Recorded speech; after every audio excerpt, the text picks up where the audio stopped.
దయాళుడు ఆయనకు కృతజ్ఞతాస్తుతులు చెల్లించుడి. ఆయన కృప నిరంతరముండును. కృతజ్ఞతాస్తుతులు చెల్లించుడి. ఆయన కృప నిరంతర ప్రభువులకు కృతజ్ఞతాస్తుతులు చెల్లించుడి. ఆయన కృప నిరంతరముండును. ఆయన ఒక్కడే మహశ్చర్య కార్యములు చేయవాడు.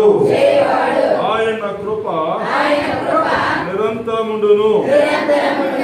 తన జ్ఞానము చేత ఆయన ఆకాశమును